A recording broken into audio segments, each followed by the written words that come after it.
Warning, the podcast you're about to hear has a unique conservative perspective and may be politically incorrect, containing some controversy in its message. This episode may speak out against liberalism, socialism, the dark state, and religious organizations. It is possible that evil in politics, education, law, society, and religion will be discussed and exposed. However, we believe this podcast adds truth and value to a mature, disenfranchised audience who may be tired of apostate religions and wicked world systems. Listeners who are easily offended, overly sensitive, or have progressive leanings sympathetic to the topics we expose should be forewarned not to listen any further. We thank both those who choose to listen as well as those who choose not to listen. You've been warned. And now, let us get on with the show.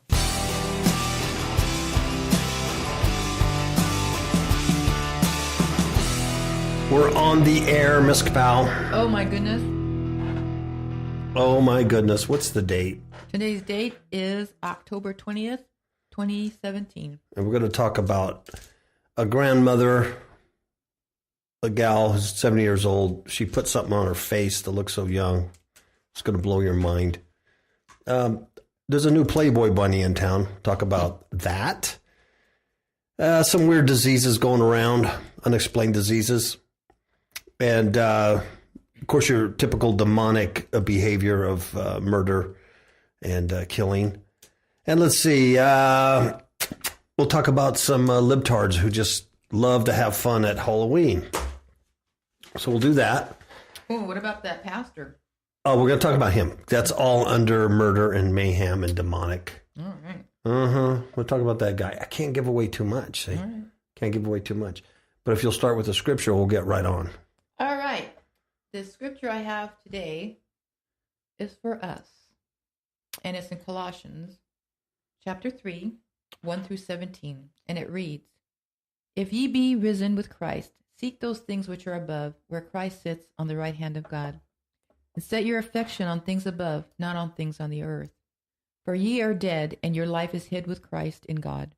And when Christ, who is our life, shall appear, then shall ye also appear with him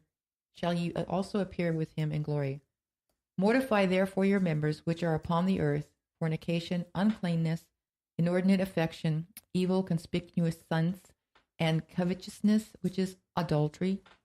For which things' sake the wrath of God cometh on the children of disobedience, in the which ye also walked some time, when ye lived in them. But now ye also put off all these, anger, wrath, malice, blasphemy, filthy communication out of your mouth.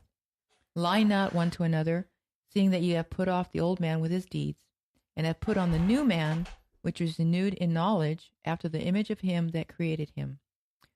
Where there is neither Greek nor Jew, circumcision nor uncircumcision, barbarian, Scythian, bond nor free, but Christ is in all and in all. Put on therefore, as the elect of God, holy and beloved, bowels of mercies, kindness, humbleness of mind, meekness, and long-suffering, forbearing one another and forgiving one another. If any man have a quarrel against any, even as Christ forgave you, so also do ye. And above all these things put on charity, which is the bond of perfectness. And let the peace of God rule in your hearts, to the which also ye are called in one body, and be ye thankful. And let the word of Christ dwell in you richly in all wisdom, teaching and admonishing one another in psalms and hymns and spiritual songs, singing with grace in your hearts to the Lord. And whatsoever ye do in word or deed, do all in the name of the Lord Jesus, giving thanks to God and the Father by him."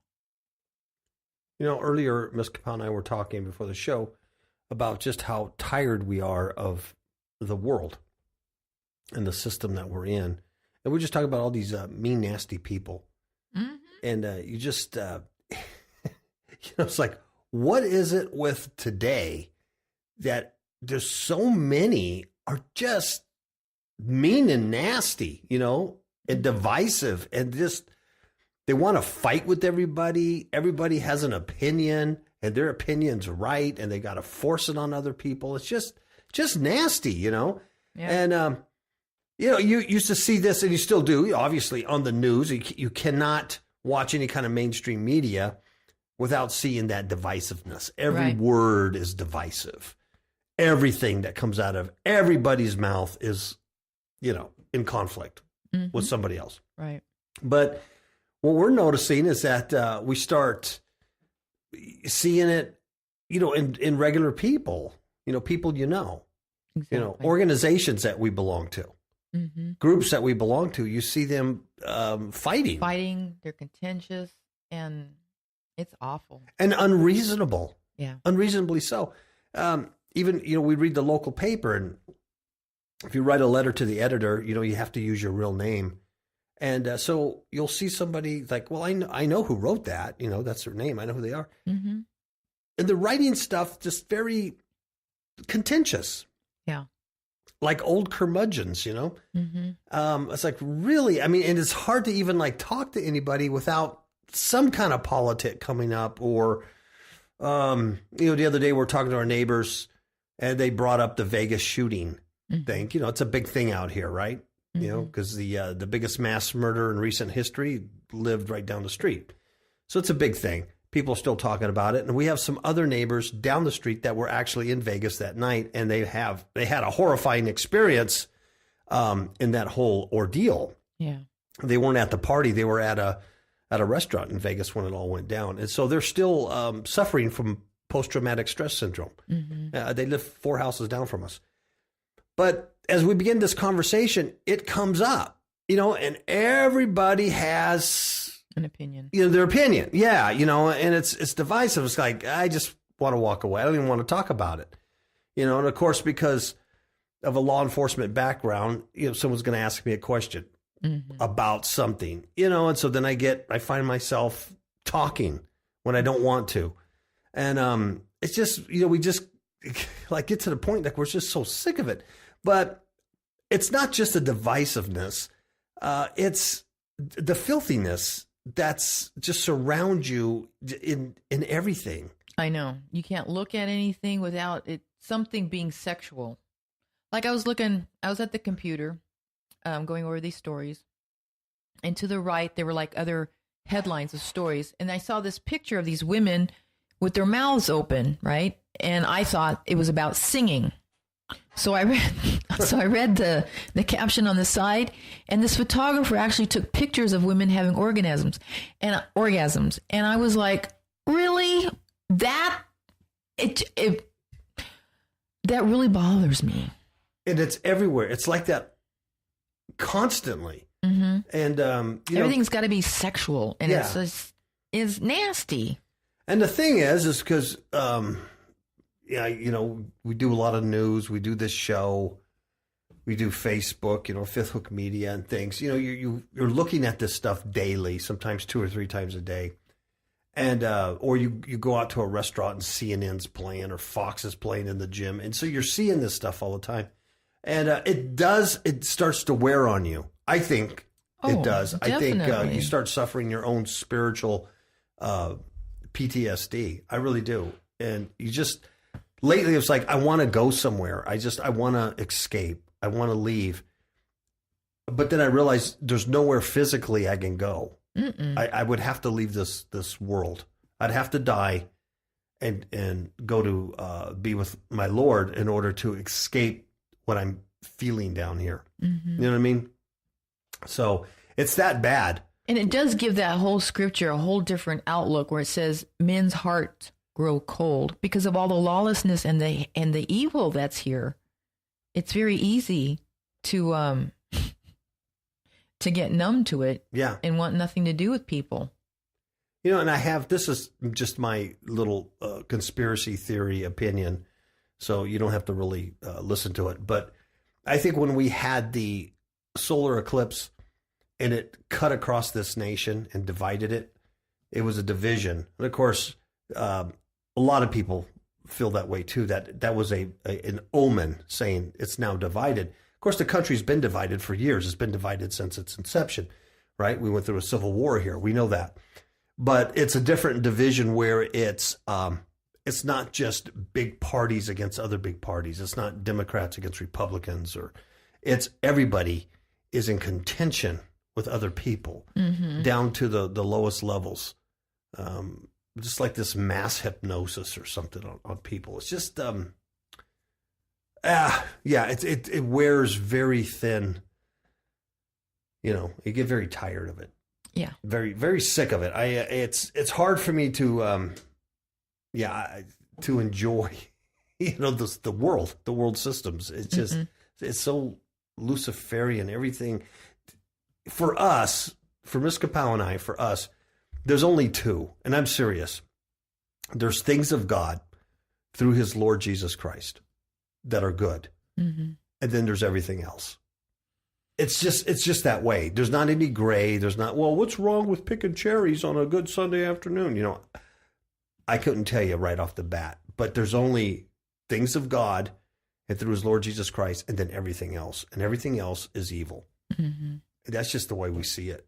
It's just everywhere. And if it's not of God, it's eventually you're going to see the evil in it. Right. Eventually it will come out. Yeah. Crazy. Speaking of the Las Vegas massacre, we follow this story all the time because we live here. So constantly staying abreast of it. And as many of you probably do, maybe some more than others, but this Jesus Campos. I make fun of people who call him Jose. I'm thinking, why do they call him Jose? It's Jesus. But anyway, I just did it. It just flows better for some reason. Jesus Campos, Jesus Camp, JC, as Miss Kapow pointed out. That's interesting, right?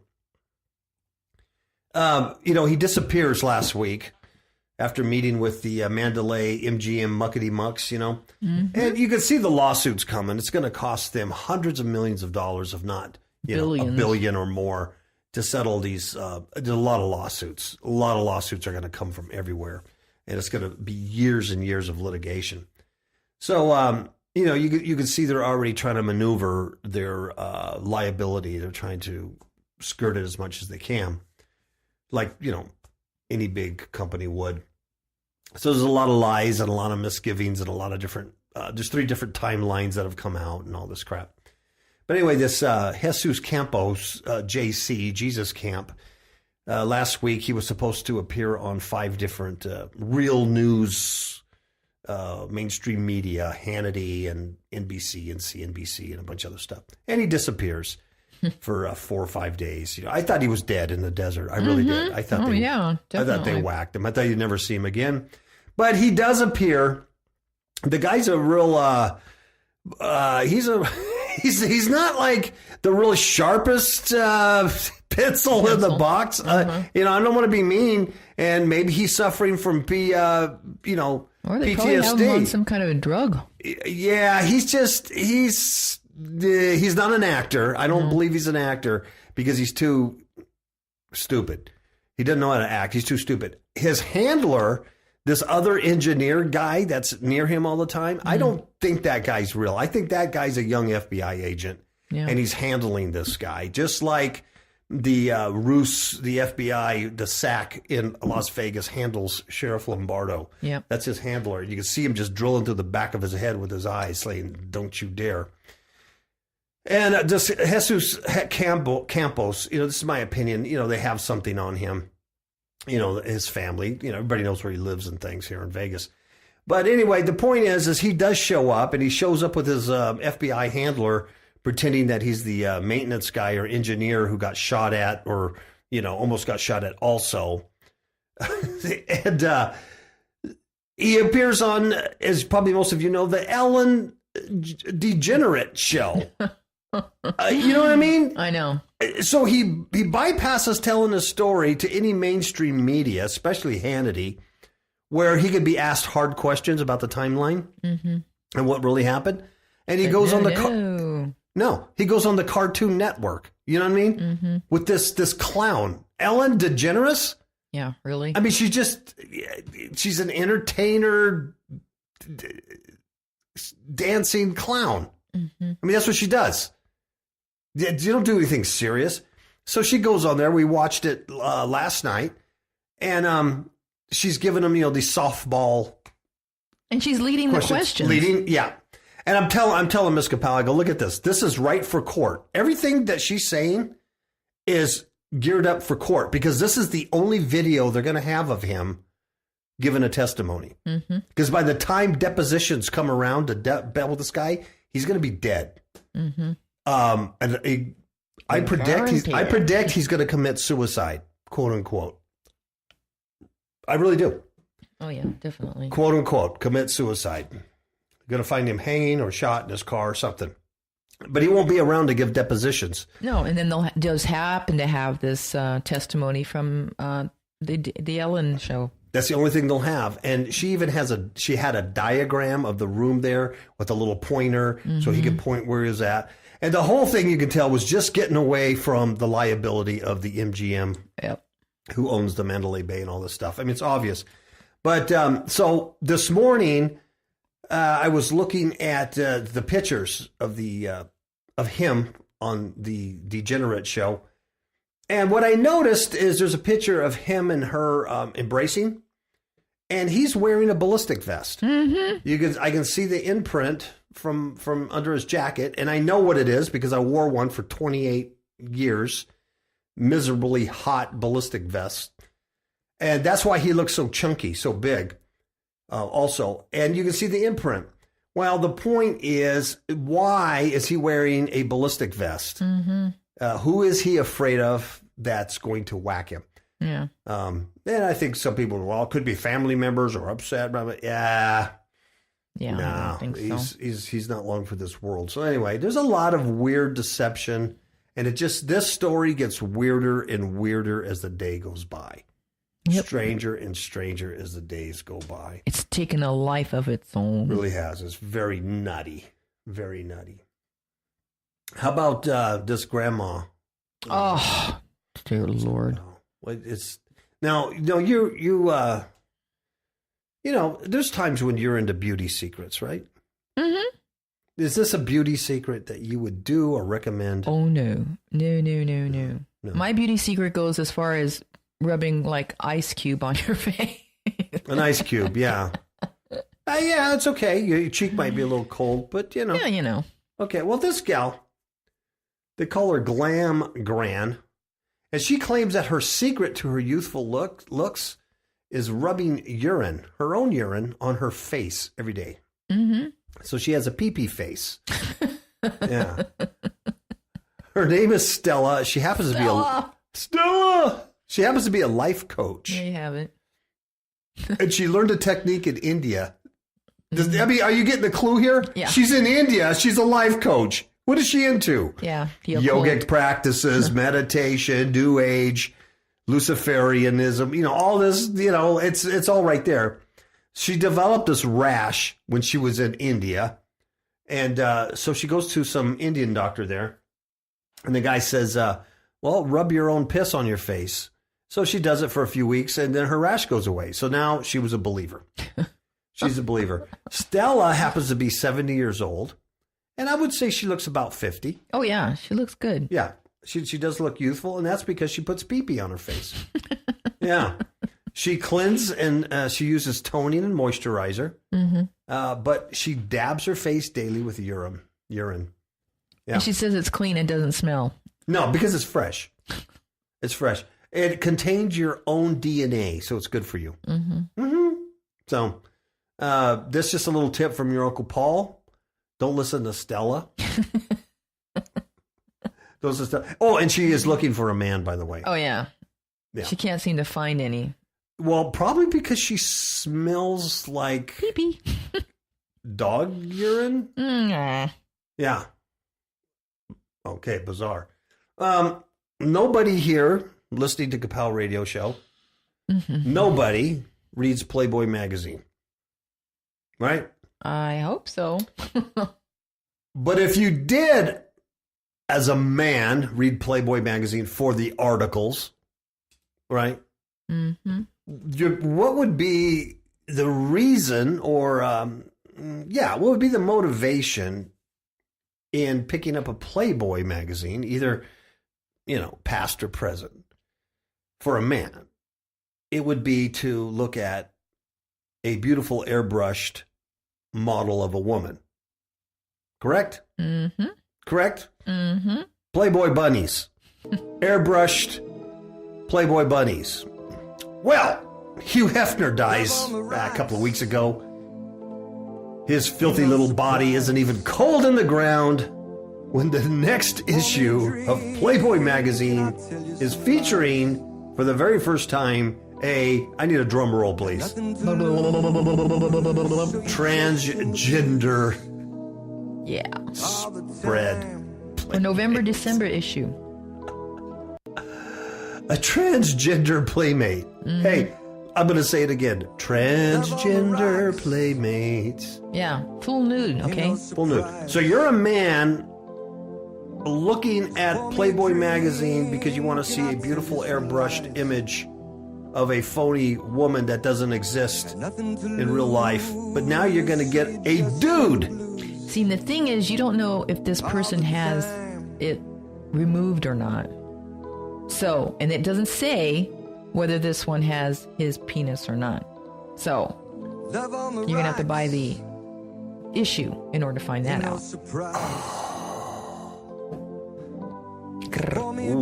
Yeah. Surprise! Yes. Nasty. This dude's name is Inez Roux. I imagine he's from France, Paris, or something like that. And, he's 26 years old. He's a model. Yeah, of course. And it says he's been shot for the magazine before. However, this time around marks his debut as the original, or as the first official transgender playmate, which means he will appear in a full pictorial in the iconic centerfold. So, he's been shot before for Playboy, but people didn't know it was a dude. Oh, my God. Oh! Disgusting. Wow! You know, it's just, So this is just the first time he's come out as a dude, dressed like a chick. But he had been on the magazine before, looking like a gal, but he's a dude. Oh, my Lord. Jesus. See why you can't be filthy and nasty? Yeah. Oh, he is from Paris. He's a successful fashion model. He does all kinds of campaigns. Oh, yeah. And let's see. I think he's non-binary. He did appear in Playboy's May 2014 issue, way back then. 2014, when you thought you were safe. And a special A to Z edition which championed a more progressive understanding of gender as non-binary. Yeah, there you have it. They call him the French beauty. Let's see. Anyway. Oh, yeah, I like this wording. He says, "It's salvation. It is salvation to speak the truth about yourself. Whether it's your gender, your sexuality, whatever. The people who reject you aren't worth it. It's not about being loved by others. It's about loving yourself." Of course. Nasty. I guess he's got a feature film that they're doing. Yeah. He looks like a skinny chick.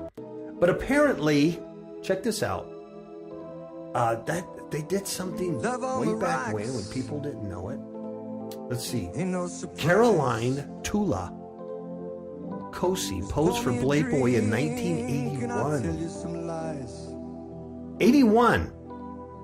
Wow. Shortly before she appeared in the James Bond film For Your Eyes Only. So, Caroline Tula posed for Playboy in 81, was in the Bonds film For Your Eyes Only, and 1 year later it was revealed that she was born a man. Wow. She posed for the magazine a second time in 1991. So, this isn't the first time men have been looking at Playboy magazine going hubba hubba when they're really looking at a dude. In 81, they were looking at a dude. That was like 36 years ago.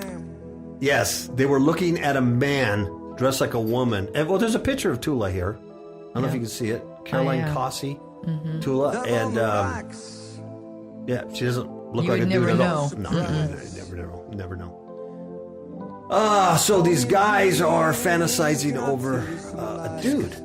So that's been going on for quite a while, but this one coming up is the first time that says I'm transgender. But they've been fooling guys for a long time, and And of course, they had to fool you because it wasn't acceptable. It would have never been. You know what I mean? That would have never flew. That would have never flew. But now, yeah, still different. yeah, that never would have. In '81, no, people would have got hung for that. But yeah, half these people, these women, celebrities, newscasters and stuff you see on TV, a lot of them are dudes. Oh, yeah. They really are. A lot of them are dudes. I can spot them pretty good now. Mm-hmm. I mean, I can tell them, I go, that's a dude. I mean, you can see it. Mm-hmm. So it's a lot of people nasty. are fooled. Mm-mm. Yeah. Hey, mysterious illness. Yeah, it's very interesting, this one. This poor kid, man. This is Kentucky. And doctors in Kentucky are trying to figure out what happened to him. He's 7 years old, little Wyatt. Aww. He's just now learning to walk again after just days of regaining consciousness. What happened, Ms. Capel? What happened to him? Well, apparently he wasn't feeling good. And he told his mom he was going to go lie down. And he did. He fell asleep and his mom couldn't wake him. For 11 days, and that number 11. Yeah. Not 10, not 12. Mm-mm. She 11. took him to emergency. They ran tests, and they just don't know what caused it. Mm-mm. Apparently, he was at a wedding, his uncle's wedding, the day before, and he was just behaving normally. He had a good time, went to bed, and then they tried to wake him in the morning. He kept falling asleep again. He would open his eyes, and the mother said it seems like he wasn't there. So he was in a deep, deep sleep for 11 days. And he finally woke up. He had limited mobility, and he's now working to regain his strength after 11 days. Isn't that something? But see, they don't know what. Yeah, but we were talking about this earlier, too, that there's so many diseases out there that are just like falling on people like a blanket. One day you're just happily healthy and doing your thing, and then all of a sudden, kaboom, And young people, too. We're not just talking, elderly people that you expect, the springs to sprung and, the body to kind of fall apart. We're talking young people in their 20s and 30s, the 40s. Just very odd things come on. Strange things. They start shaking. They can't quit shaking. Ovaries bursting. Mm-hmm. Seriously. These are personal stories of people we know. Mm-hmm. Yeah, just very odd. Yeah, one moment they're pretty good health, and then the next moment they've got ovary disease. It's amazing. You really have to really plead the blood over yourself and stay under that covenant, that umbrella. And even with that, you're going to get hit. You're going to get smacked around a little bit. Yeah, but none of these diseases. You know what I mean? Yep. You just got to hold on to those promises because it's bad out there. Mm-hmm. Let's take a short commercial break. We're going to come back and talk about this woman who killed her grandpa. Aw. She killed Gramps. I know. It's so sad. All right. You are listening to the Kapow Radio Show Network. Kapow stands for Kingdom Against Powers of Wickedness. Kapow is sponsored by Fifth Hook Media, a digital publisher of ebooks. FifthHookMedia.com has a selection of ebooks about spiritual warfare and Christian living. Visit FifthHookMedia.com. That's FIFTHOOK Media.com. Remember, that's FifthHookMedia.com. FIFTHOOK. Kapow! What's up, yo? I like it. I'm done, yo. Demons in My Marriage Bed from all online digital retailers, such as Amazon.com. Demons in My Marriage Bed, a true story of spiritual warfare, changed the way my spouse and I conduct spiritual battle and has increased our alertness level to the tactics of Satan. Please do not be fooled that such things cannot happen to you. Rather, get prepared and become the spiritual warrior needed to overcome in these perilous times in which we all live.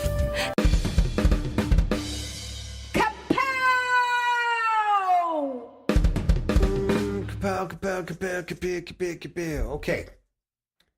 Woman claims American Horror Story. You know that show that was on? I don't know if it's still on, American Horror Story. Yeah, I don't know. Yeah. It inspired her to murder her grandfather. There's a really wicked picture of her, too. It looks like a selfie. Scary. Yeah, it's just one eye. that Illuminati one eye thing. But her eye looks wow. Mm-hmm. There's something looking at you there. She's from Australia.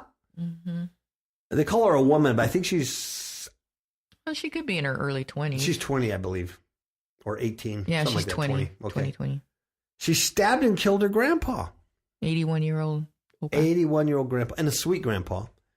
She claimed that the TV show American Horror Story inspired her to commit the crime. Isn't that nice? Mm-hmm. Don't you love it? This was last year in August. Brittany Jade Dyer, she's 20 years old. She murdered her 81-year-old grandpapas. Her and her friend, she had a 22-year-old friend, went to her grandpa's house. And they had plans to steal his life savings. See, you already have evil in your heart. Yep, his life savings. Apparently he had something like $110,000. They didn't find it because it was hidden in the shed or garage or something. So all they made off with was like $1,000, a couple of cameras, some nonsense. So they go there to steal his life savings, and they were going to do whatever was necessary to get their hands on the money. Yep, they made a promise. Yeah. And here's the number again. 11. The girls arrived at Grandpa's home at 11 a.m. 11, not 10, not 12, 11. The one gal waited in the car while the granddaughter went inside the house. Now check this out. After looking at old family photographs and videos with their grandfather, they had a visit. He's like, well, I remember when you were little. I loved you so much. He had no idea. Wow. She then felt she couldn't go through with it. So she tells her partner in the car, she texts her, I can't go through with it. Her partner says, let me encourage you. We came all this way to do it. Dear God. So this chick then stabs her grandfather in the chest and neck. And then she proceeded to wash dishes in the kitchen while he bled to death. Oh, dear Lord. And See? then, God night. Then she texted her friend in the car and said it's done. So they went in the house and they got $1,000 in coins and 2 digital cameras. They didn't find the life savings. Yeah, but look at this. But they failed to find the 110,000. Well, if you look at the first 2 digits, it's 11. No, you're right. It's 11. Yeah. But there's 11s everywhere. Yeah. That's amazing. What are they trying to say? What are they trying to bid to us? Wow. I don't know. So she's an idiot. And, Demon. Okay. Demons can and do attack Christians. Yep. Here's an aspiring pastor. He stabbed his wife 123 times. That's 1, 2, 3, 123 times. And he tells the police that the cough syrup made him do it. That's some powerful cough syrup. Yeah. And I know, I think the majority of people look at it and go, this guy's trying to do the Twinkie defense or whatever. Too many Twinkies made me do it. Or he's always trying to set up his defense. But what if he's telling the truth? What if he drank this stuff, went out, and the demons just took over his stupid little body? Well, how many murders have we reread where the suspect says, I don't remember doing this? I know. A lot of them. Or something came on me and I couldn't help it. It pushed me. Yeah. It compelled me to do this, and I don't know why I did it. It's like Flip Wilson used to say, the devil made me do it. Mm-hmm. Who knows? In the life that we live in, when you got evidence and courts of law and things like that, they're obviously going to be looking at him using that as a ruse. Mm-hmm. Obviously, this is in North Carolina. She had 123 stab and cut wounds in her body. Now that's indicative of extreme hate. Mm-hmm. 123 stab wounds that's hate. Somebody hates that. And other I person. know the devils hate. Oh, they hate like unbelievable. This guy, the husband, was an aspiring preacher, and he said he killed his wife during a cough syrup-induced stupor. He's only 28 years old.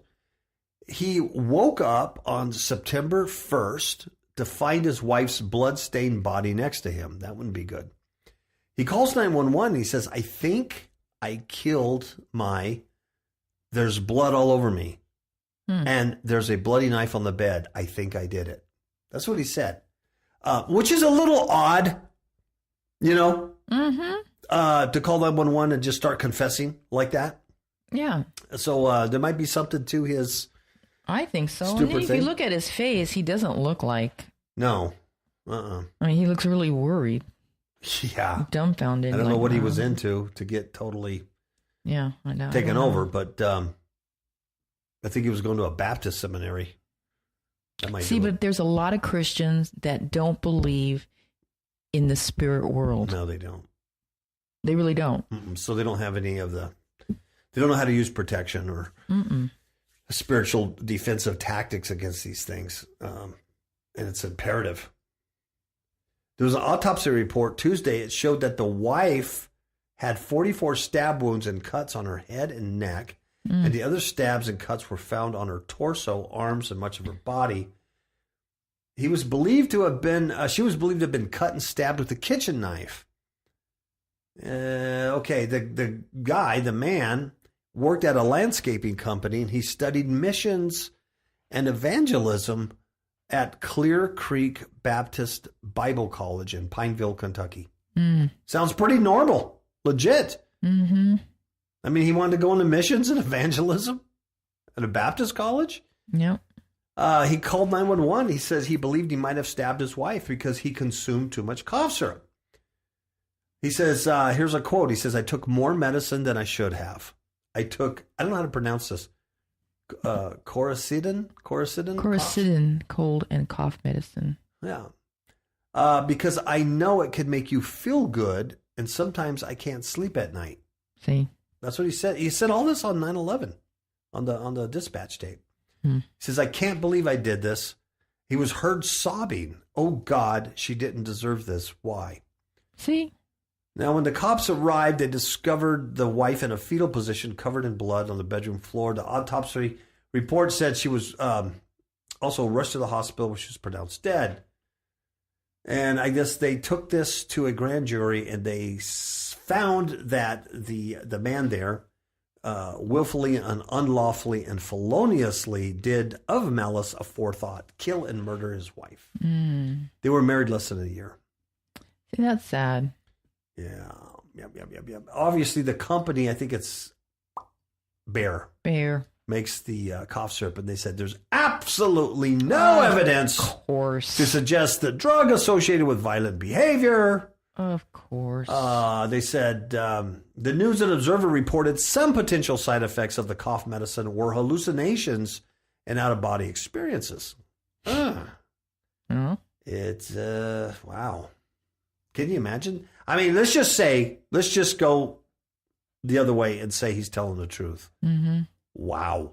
Yeah. That would just, Like, yeah, I'm not taking that stuff. no, I will. You know, and he didn't take it because he had a cough. He took it because he couldn't Couldn't sleep. sleep. Yeah, that'd be like taking what, NyQuil or something. Yeah.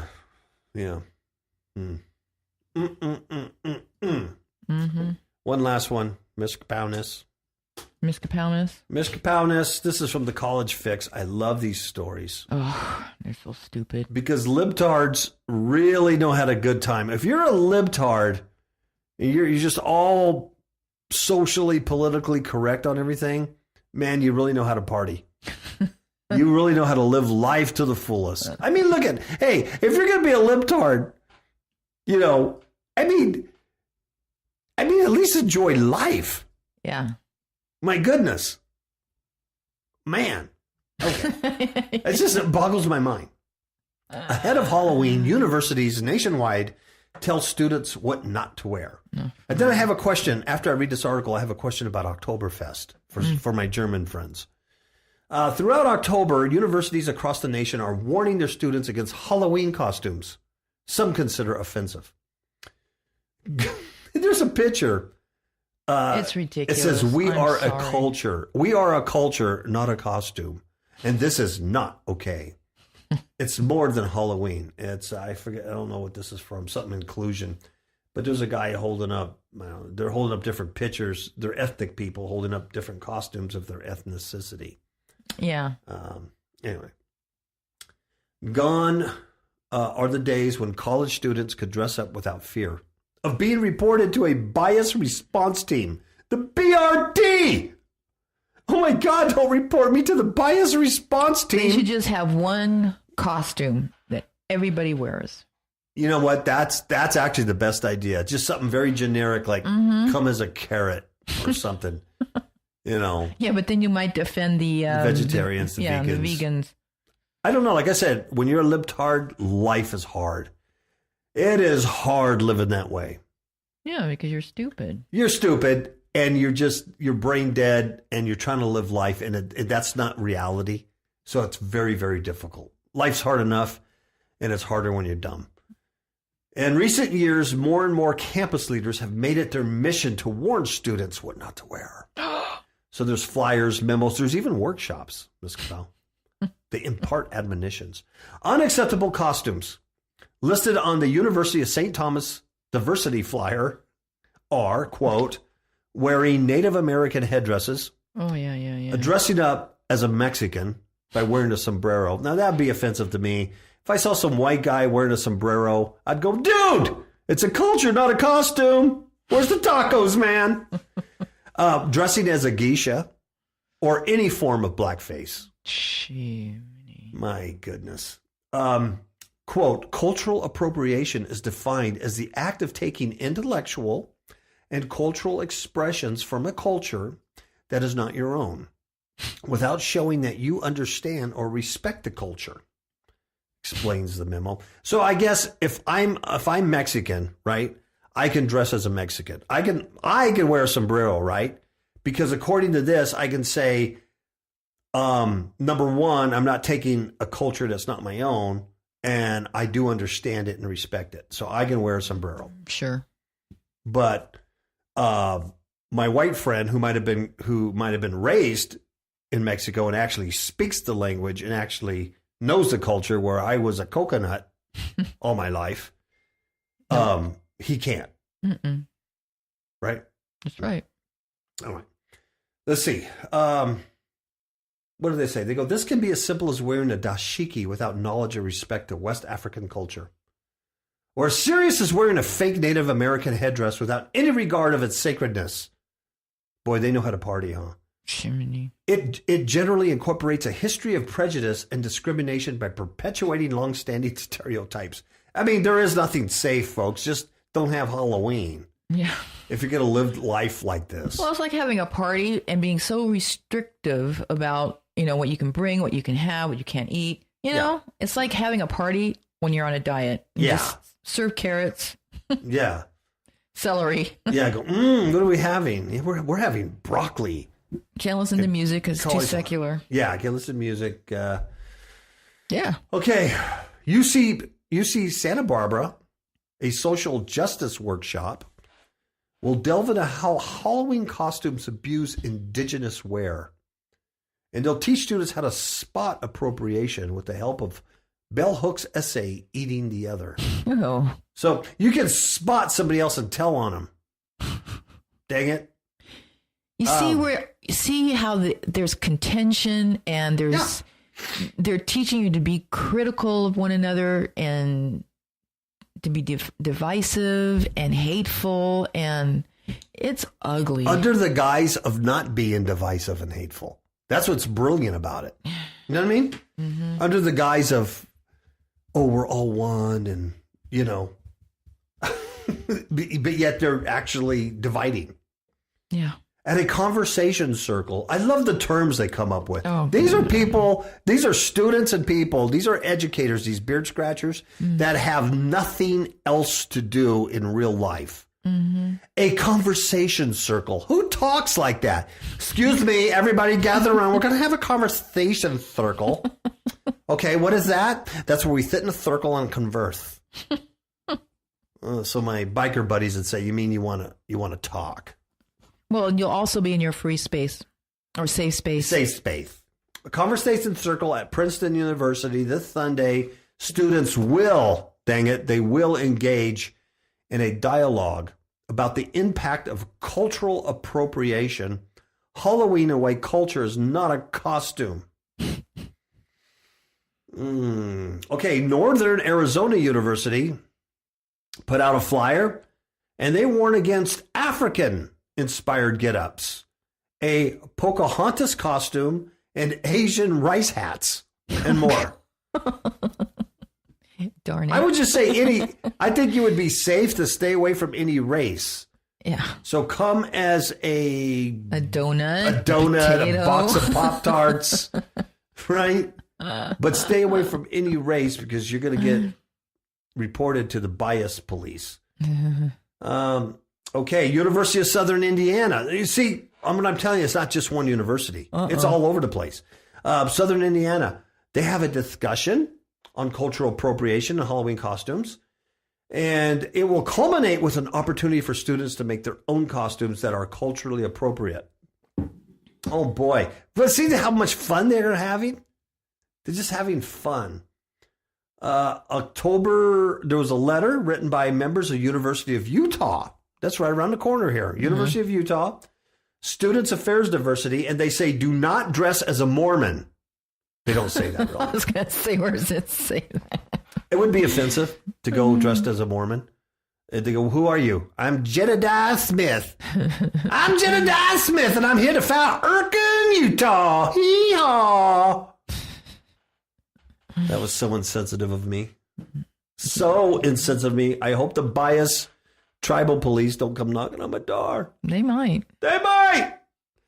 Haul me away. Do they have a bias prison? Where They probably do. Probably. I would imagine. I ain't bailing you out either. Well, the University of Utah Student Affairs Council, when they're not here in Mesquite buying legal marijuana, they're writing things like this. And they're not here at Lee's Liquor buying Nevada cheap booze to take back to Utah for their Mormon friends. Anyway, that's another story. They say, as you get ready for Halloween, here are some tips you could put into practice. Think to yourself, does the actual name on the costume packaging say tribal or traditional? Does the costume include race-related hair or accessories like dreadlocks, afros, cornrows, or a headdress? Does the costume play into racial stereotypes? If you answered yes to any of these questions, you should rethink the costume and try again. Brother. Meanwhile, a, quote, not your festival wear, end of quote, workshop at Minnesota State University and Vanderbilt feminists All right. will help to lead an event about cultural appropriation just in time for Halloween.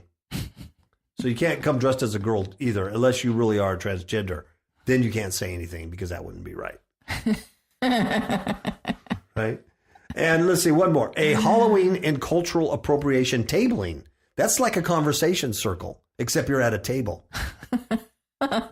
See, instead of having a conversation circle, you're having a appropriation tabling. Oh, brother. I'd love to send out an email out to everybody. Folks, we're going to have a appropriation tabling.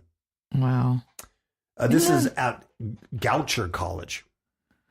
And it explained to students the scariest thing about your costume isn't what you think.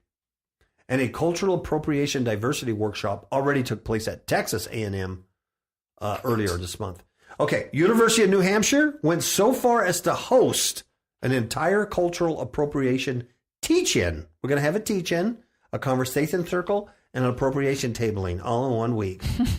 And it didn't just stick to Halloween, but also included Cinco de Mayo and Dia de los Muertos. You can't even celebrate the Day of the Dead if you're an occultist anymore because you're going to offend the other occultists. You can't even celebrate the Day of the Dead. No, white people should not be celebrating Dia de los Muertos because that's Hispanic. That's a Hispanic Day of the Dead, dang it. Or Cinco de Mayo. You better not have any Corona with lime. Or taco. Or a taco. Because No more Christian tacos. No more Christian tacos. And then white people will be going, I want to have some of them tacos. You have a taco? You're appropriating my culture, asking for a taco. See, it's just you can't have, yeah. So yeah, they should have a memo. Can you come dressed as a snowflake? Would that trigger the snowflakes? It would, because if you came dressed as a snowflake, they go, "What are you?" I'm a snowflake. You're making fun of me, right? Oh my Lord. Here's my question. I'm going to an Oktoberfest get together here really soon. I really am. It's called Rocktoberfest. And I'm going there. And on the menu, they have, correct me, Ms. Kapow, if I'm wrong, Bratwurst? Mm-hmm. Is that a German sausage? I think so. They have some kind of potato, German potato. I think they have German chocolate cake. I don't know. But it's Oktoberfest. Mm-hmm. Is it inappropriate for me to attend an Oktoberfest deal, Rocktoberfest, because they'll have a band there? Is it inappropriate for me to attend that and appropriate German Bratwurst and German potatoes when I'm clearly not understanding of that culture? Yeah, you can't eat it. You can lick the plate. So I'm screwed then. I can't have any fun. No. I might as well just stay at home. I know it. I must just stay at home then. There you go. Oh, it took all the fun out of me then. I'm not going. I'm not going because I don't want to offend anybody. I don't want to offend my German friends. You know? Isn't it ridiculous? It is. It is ridiculous. It would be. It'd be funny if it wasn't for real. Mm-hmm. You know what I mean? But see, that's why, because you read these things and you try to make sense of it.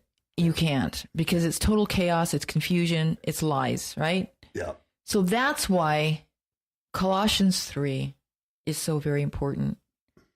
That you take off the old man and you put on the new man, and you walk in the Spirit. That's it. Yeah, that sums it all up. Absolutely. Yeah. And that's not what Russian Jesus would say either. Oh, please. I just get so tired of them besmearing the name of Christ. And, it just really annoys me. I know. This world really annoys me. Other than that, I'm pretty good. Yeah. I mean, I was okay until I realized I couldn't have any Bratwurst. I know. I don't want to offend anybody. I really don't want to be that guy. I don't want to sit around here in Sun City at an appropriation tabling. You know what? I'll get you some Hebrew nationals. But then there's going to be some Jewish guy there going, "Why are you eating Hebrew nationals? Why are you eating kosher dogs?" Huh? That's my point. It's ridiculous. You know what? And my culture, coconut Mexican culture, we don't have sausage kind of a thing. Oh, I guess we got chorizo. Well, there you have I'm going to bring my own chorizo then, just so I don't offend anybody. Okay? And they go, "How come you're eating chorizo?" I go, "Because I'm Hispanic. I can eat chorizo, man. You eat your bratwurst." And the two shall never twain, because I don't want to offend you and you don't want to offend me, so we'll never come together and just have a good time and grow as human beings. No. That would be ridiculous. That would be offensive. Yes. Ugh. Yeah. All right, Ms. Kapow. Are we done? Yeah, we're done. All right. We're done. Good night. Ciao, babies.